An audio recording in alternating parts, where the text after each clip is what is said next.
Bonjour tout le monde. Alors la semaine dernière, on a parlé des énergies de Rosh Chodesh Hadar, que pendant le mois de Hadar, on doit avoir beaucoup de joie. Alors c'est très bien tout ça en théorie, mais comment est-ce qu'on fait ça en pratique? Parce que c'est vrai, on l'a dit, c'est une notion qui est tellement importante, il faut baser sa vie dessus, mais au jour le jour, comment ça se passe quand tout n'est pas toujours rose et quand on n'a pas toujours la joie, on ne sent pas toujours la joie au fond de nous?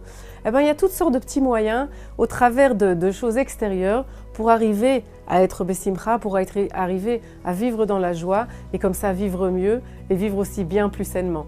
Alors quelques petits exemples auxquels j'ai pensé.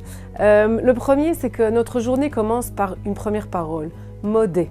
Modé Ani, ça c'est la première chose qu'on doit dire quand on se réveille le matin.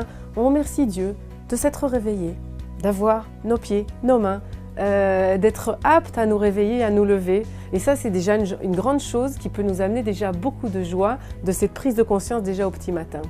Une deuxième chose, il y a une phrase qui est écrite, je ne sais plus si c'est dans la Gemara ou ailleurs, mais qui dit que le juif doit dire chaque jour « Bishvili nivra haolam ». Pour moi, le monde a été créé. Dieu a créé tout le monde, toutes ces choses qu'il y a autour de moi, tout ce qui va se passer aujourd'hui autour de moi, tout ça pour moi. Et en ayant cette prise de conscience là aussi, c'est quelque chose qui devrait nous remplir de joie aussi.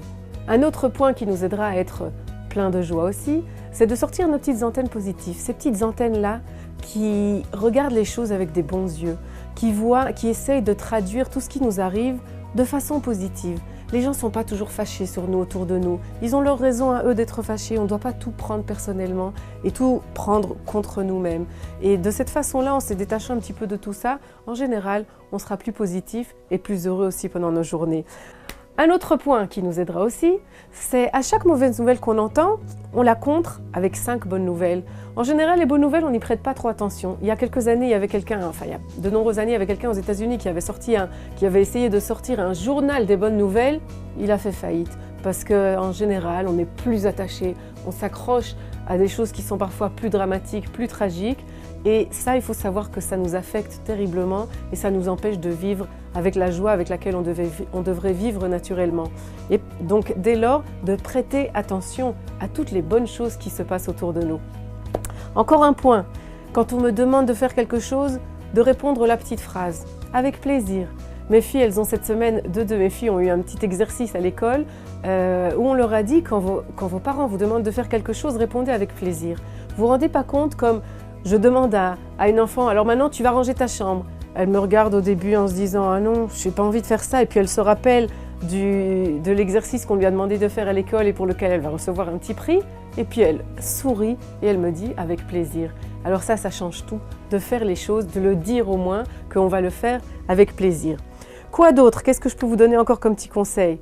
Quand vraiment j'arrive pas, que c'est vraiment un petit peu difficile, de me regarder devant le miroir et de sourire.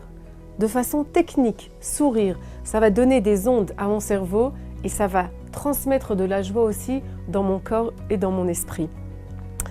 Se faire plaisir, parler avec des gens qu'on aime, donner, aider, complimenter.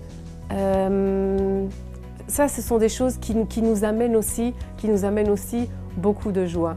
Et puis alors se faire plaisir à nous-mêmes aussi, au travers de choses qu'on aime faire, faire du sport, s'habiller avec des vêtements avec lesquels on est à l'aise, lire des livres qu'on aime bien, toutes sortes de petites choses où on sait qu'ils nous font plaisir quand on a un petit moment comme ça qui est terne, de choisir un de ces éléments qui en général nous font plaisir et ça nous aidera aussi à vivre dans la joie.